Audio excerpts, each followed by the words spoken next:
이제 점점 날씨가 더워지고 있습니다. 네, 그렇게 하도록 하겠습니다. 오늘은 스스로 잘하는 시라는 제목으로 하나님의 말씀 증거하겠습니다. 예수님께서 말씀하실 때 보면 비유로 많이 말씀하시게 됩니다. 이렇게 직설적으로 이야기하시는 것보다 비유로 얘기하시거나 아니면 다른 이야기를 들어서 이야기하시기도 합니다. 그래서 예수님의 이야기 보면 이렇게 여러 가지 이야기들이 있습니다. 그 이야기들로 말씀하신 이유는 뭐 몇 가지가 있는데 한편으로는 이해가 빠르도록, 이해하기 쉽도록 비유로 말씀하시기도 합니다. 때로는 이 이야기가 갖고 있는 모호함 때문에 적대자들로부터 본인을 보호하시고 숨기는 역할도 하게 됩니다. 근데 이 모호성이라고 하는 것 때문에 사실은 이단이 등장하기도 합니다. 이 씨라고 하는 말이 여러분 잘 아시다시피 이 씨 가지고 씨가 뭐다라고 하는 것 때문에 사실은 이 도식화하는 것들이 성경이 굉장히 위험한 것 중에 하나거든요. 예수님 비유로 설명하신 것은 비유의 내용을 봐야 되는데 단어에 집중하다 보면 그 단어는 뭐다라고 말하는 것들은 때로는 위험한 해석을 낳게 됩니다. 그래서 오늘 해석들은 잘 보시고 이해하셔야 합니다. 그래서 예수님이 이해하지 못할, 사람들이 생각하지 못할 것들을 쉽게 설명하는 이 비유, 이런 거와 같은 거예요. 저 외국 나라의 면적을 이야기할 때, 외국 나라의 면적, 그 나라가 크기가 얼마인지 모를 때 우리는 보통 이렇게 얘기합니다. 서울의 몇 배, 아니면 여의도 면적의 몇 배. 제가 이번에 그리스 가보니까 그리스에 작년 재작년 큰 산불이 나서 차 타고 30분을 갔는데 30분 동안 이쪽이 다 산불에 모든 나무들이 다 탔더라고요. 우리나라 강원도는 될 것도 아니에요. 거기도 이 팬 현상 때문에 산불이 어마어마하게, 그렇게 할 때 여의도 면적의 몇 배가 불이 탔습니다 라고 하면 이해가 쉬운 거죠.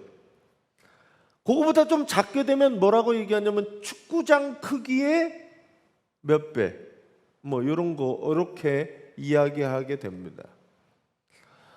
높이를 이야기할 때도 그 높이가 가늠이 안 될 때 우리는 산을 들어서 이야기합니다.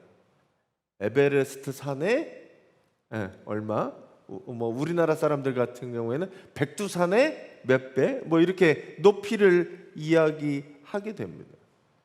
거리를 말할 때도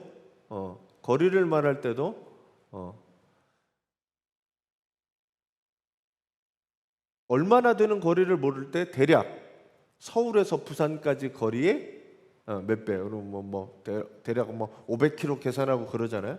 그렇게 이야기하게 됩니다. 왜냐하면 내가 알고 있는 것, 내가 가지고 있는 것, 내가 경험하는 것, 그것으로 설명하는 게 쉽기 때문입니다. 잘 아는 걸 비교하여 볼 때 그것에 대해서 이해하기 쉽기 때문이죠. 자, 천국도 마찬가지입니다. 하나님 나라라고 하는 것이 예수님이 세상에 오셔서 설명하고 이야기하려고 하는 이 처음의 이야기는 하나님의 나라에 관련된 이야기였습니다. 주님이 처음 사람들한테 이야기한 게 뭐예요? 회개하라, 천국이 가까이 왔다. 이렇게 천국 얘기를 하신 거예요. 하나님 나라를 얘기를 하셔야 되는데 하나님 나라를, 우리가 살고 있는 세계에서 하나님 나라를 이해하기는 쉽지 않습니다.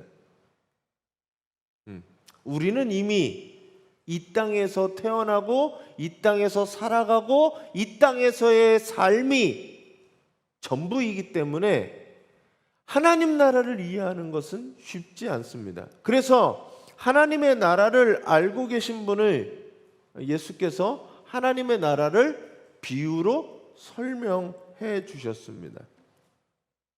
그 비유가 여러 가지 있죠. 오늘 두 가지 비유인데 하나는 씨 뿌리는 사람의 씨를 뿌린 다음에 스스로 자라는 씨앗에 대한 얘기, 하나는 겨자씨에 대한 이야기입니다. 겨자씨 보셨어요? 겨자씨 못 보셨어요? 머스타드는 아세요? 머스타드 홀빈이라고 요즘 많이 팔잖아요. 그 머스타드가 사실은 겨자씨입니다. 겨자씨. 한때 겨자씨가 가장 작은 씨라는 것에 꽂힌 분들이 겨자씨가 아닌 다른 거를 겨자씨라고 속여서 눈에 보이지 않는 거가 겨자씨라고 그런 일도 있었습니다. 근데 겨자씨가 작은 씨는 아니에요. 작은 씨앗이 다 작지만 겨자씨가 세상에서 가장 작은 씨는 아니에요. 그 동네에서 가장 작은 씨였겠죠. 예수님의 그냥 작은 씨 중에 하나를 든 게 이 겨자씨입니다. 우리나라는 뭐라고 해요? 뭐 겨자씨가 우리나라는 많이 없었으니까 작은 걸 뭐라 그래요? 뭐에 비유하죠? 아이들 혼낼 때 보면 뭐라고 해요? 요 밤톨만한 녀석이라고 해요. 밤톨. 밤톨은 얼마만한지 아시죠? 밤톨은 알아요. 월급이 작으면 무슨 월급이라 그래요? 쥐꼬리라고 해요. 쥐꼬리. 쥐꼬리가 작은 것. 때로는 이런 얘기도 있죠. 콩 한 쪽도 나눠 먹는다고. 얼마 되지 않지만 그거 가지고 나눠 먹는. 그러니까 얼마 되지 않는다는 표현은 우리나라는 콩이나 밤이나 쥐꼬리나 라고 표현한 겁니다. 그러면 이해하기 쉬우니까요. 유대인들에게 있어서 이 겨자씨만하다라고 하는 거는 그냥 작다라는 얘기예요. 별거 아니다, 별 볼 일 없다라는 말로 이해하시면 되겠습니다. 문제는 하나님 나라를 예수님께서 뭐에 비유하셨냐면 씨앗과 겨자씨 둘 다 뭐냐면 이 씨앗이라는 겁니다. 하나님의 나라를 작은 거는 모래도 있을 거고 먼지도 있을 거고 여러 가지가 있는데 이 씨앗이라고 이야기하는 것에 비유하셨습니다. 씨앗은 뭘 갖고 있냐 하면 먼지와 모래와 다르게 씨앗은 뭘 갖고 있냐면 그 안에 생명을 담고 있기 때문입니다. 그래서 예수님은 하나님 나라를 비유하시면서 씨라고 이야기합니다. 오늘 말씀에 보면 이렇게 26절, 27절 있습니다. 세 번역으로 되어 있습니다. 같이 한번 읽어주세요.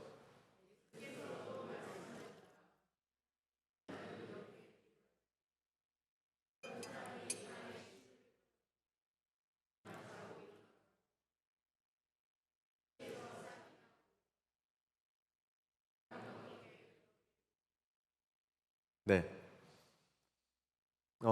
여기 보면 어떤 사람이 농부가 땅에 씨를 뿌려놨습니다.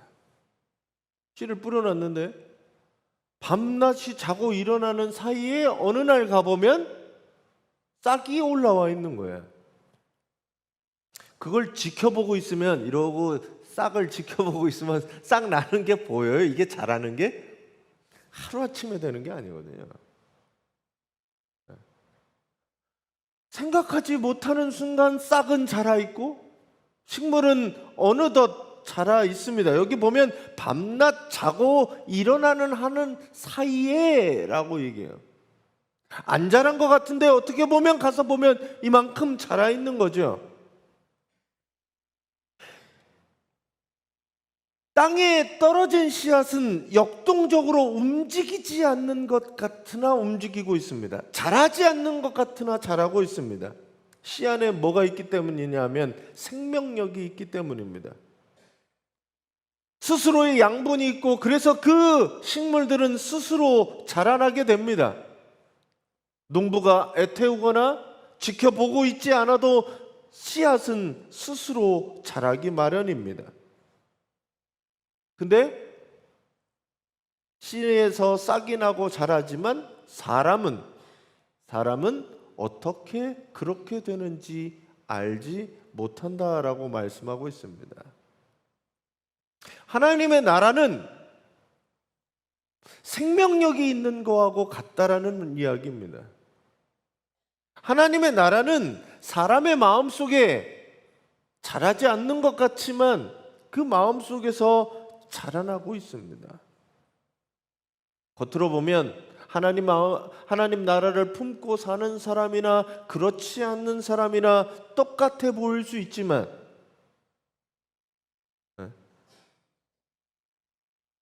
어떻게 되는지 모르지만 그 사람은, 마음에 하나님 나라를 품고 살아가는 사람은 그 안에 하나님 나라가 자라고 성장해서 그 사람을 바꾸어 놓게 된다는 거죠. 사람이 변화된다라는 이야기입니다. 생명력이 있는 것들은 자라고 성장해서 변화하게 됩니다. 우리의 마음속에 하나님 나라가 살아있기만 하면 그 생명력 있는 나라는 우리 안에서 멈추지 않고 작동하고 있다는 거죠. 자라나고 성장하고 있다는 거죠. 그 생명력 때문에 무엇인가 끊임없이 내 안에서 이루어지는 게 하나님의 나라라는 겁니다.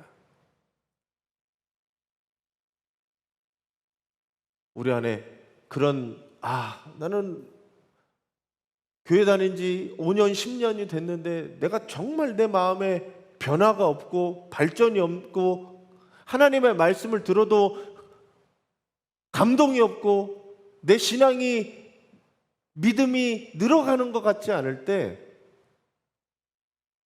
그런 게 아니라 내가 알지 못하는 순간 나는 점점 자라나고 있는 거예요. 내 안에서. 하나님의 나라는.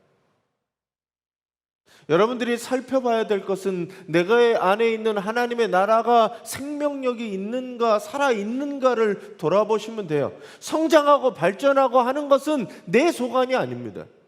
하나님께 맡겨드려야 돼요. 자라게 하는 것은 사람이 하는 게 아니에요. 저도 제가 목사로서 여러분들의 신앙이 막 성장하기를 바랍니다. 그리고 기대합니다. 그렇다고 해서 제가 여러분들의 신앙을, 믿음을 이렇게 자라게 할 수 있지는 않아요. 왜냐하면 그건 개인적인 거니까. 저는 그냥 도와드릴 뿐이에요.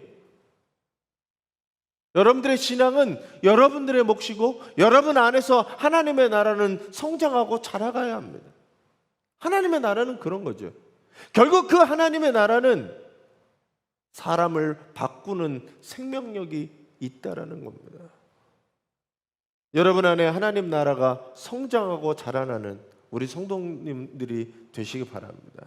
내 하나님의 나라가 살아있어서 하나님이 살아계시든 내 안에 하나님의 나라가 이 생명력으로 움직이는 우리 성도님들이 되시길 바랍니다. 그 생명력 있는 씨앗은 어떻게 되냐 하면 스스로 자라나게 됩니다.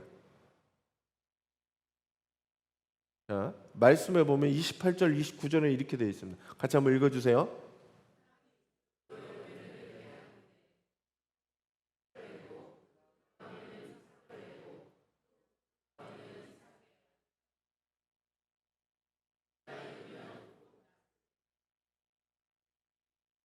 네.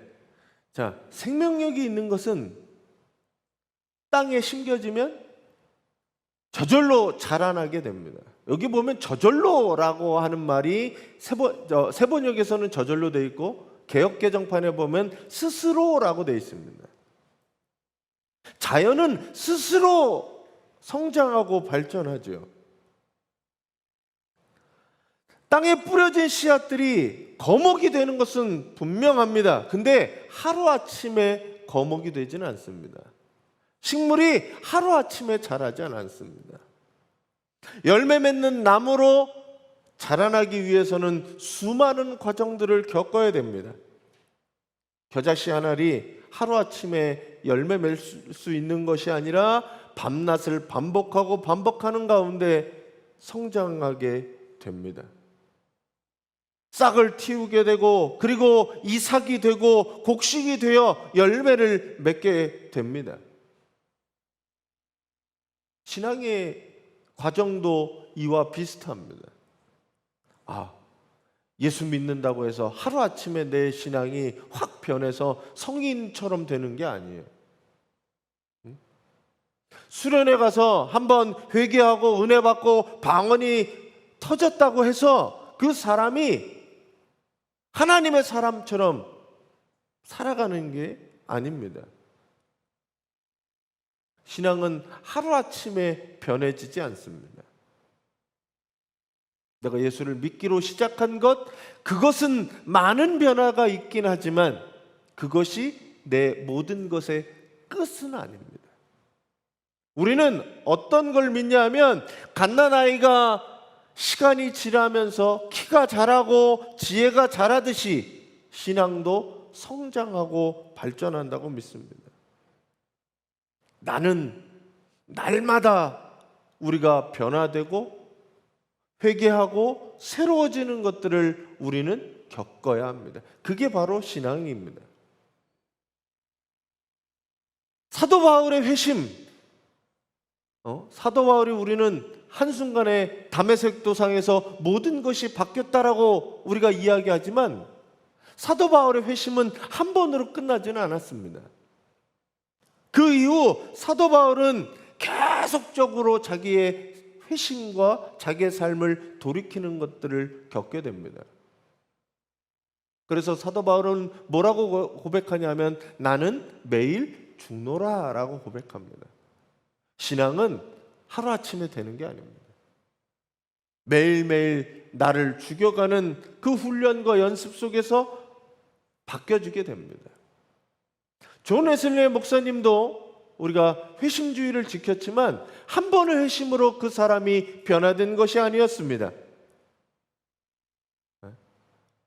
한 번의 회심이 아니라 여러 번의 회심과 회심을 거쳐서 그 존 웨슬리가 될 수 있었습니다. 그래서 존 웨슬리는 뭐라고 얘기하냐면 그리스도의 신앙은 점점 성장해야 합니다. 모든 생명들이 성장하듯이 우리의 하나님 나라도 성장해야 됩니다. 그게 바로 성화의 과정이고 성화의 과정을 통해 우리는 점점 더 거룩으로 나아갈 수 있습니다. 전 여러분 안에 이 하나님 나라가 끊임없이 여러분들을 바꾸어 내시고 변화와 변질은 비슷해 보이지만 다른 거죠. 우리는 성장해야 합니다. 오늘 하나님의 나라가 잘 알 수 없으나 우리 가운데 이 하나님의 나라가 점점 성장하고 성숙하고 발전해가는 우리 성도님들이 되시기를 간절히 바랍니다. 겨자씨예요, 겨자씨. 노란 꽃이 있는 겨자씨입니다. 겨자씨가 작은 이게 풀인데 이게 나중에는 커져서 새들이 있게 된다는 거죠. 32절 말씀에 이렇게 되어 있습니다. 한번 읽어주세요.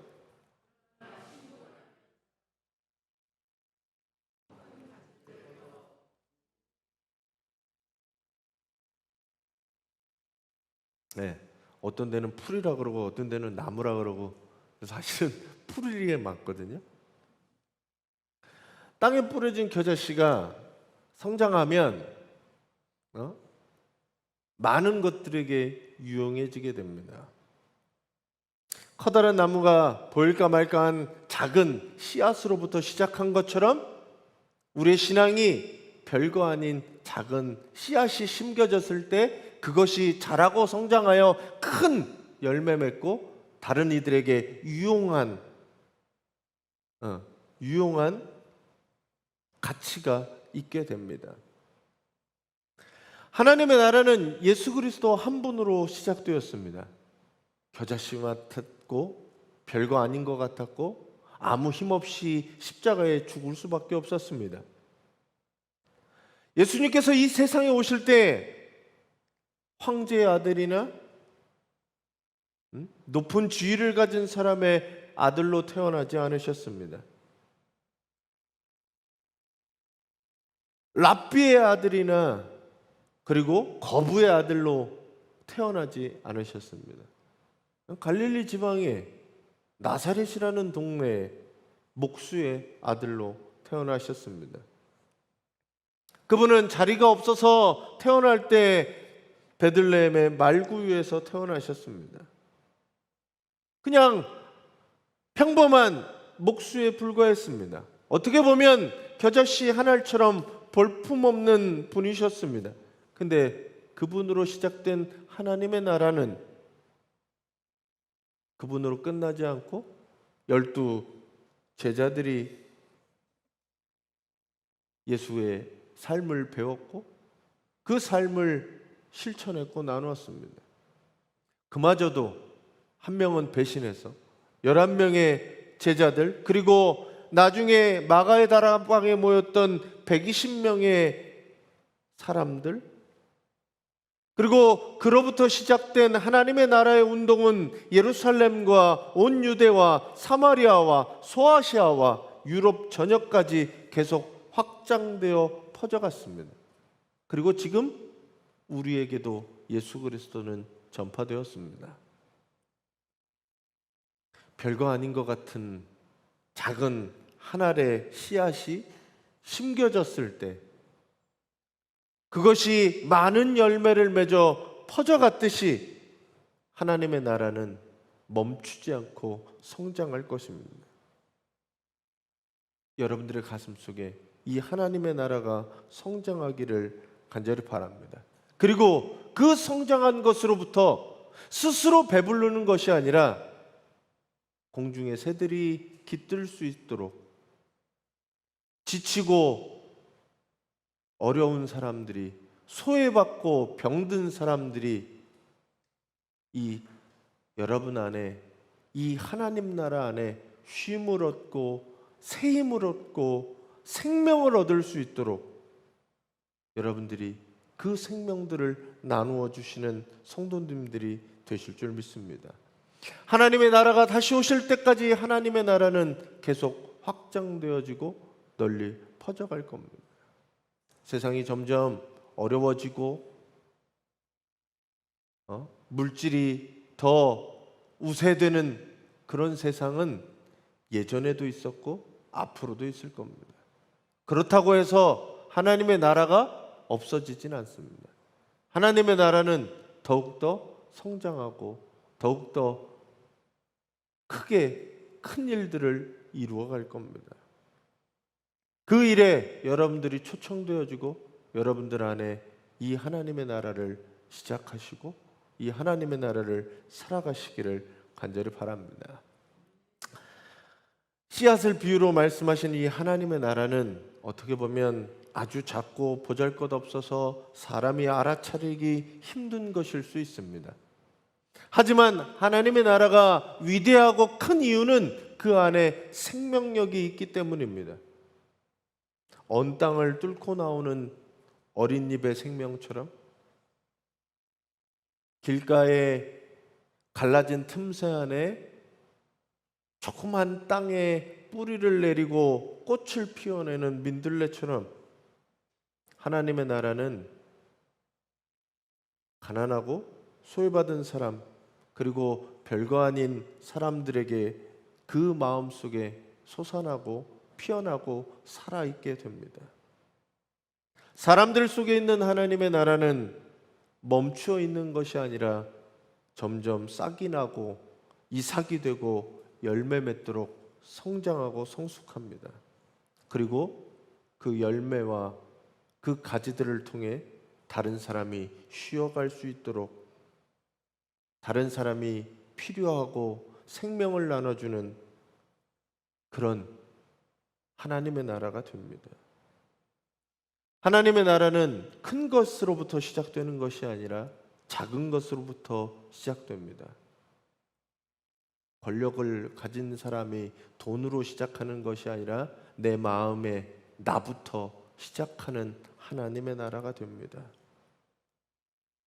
겨자씨 같은 연약한 모습이라 할지라도 나는 아무것도 할 수 없다고 말할지 모르지만 여러분 안에서 겨자씨만한 하나님의 나라가 자라고 있다면 그것을 통해 하나님은 역사하시고 새로운 일들을 이루어 가실 겁니다. 겨자씨와 같은 이 하나님의 나라를 품고 살아가는 저와 여러분들이 되기를 간절히 바랍니다. 별거 아닌 거 아니라 이 말씀이, 이 하나님의 나라가 우리를 살리고 우리로 하여금 살아가게 합니다. 여러분 그 하나님의 나라를 소유하고 살아가시기를 간절히 바랍니다.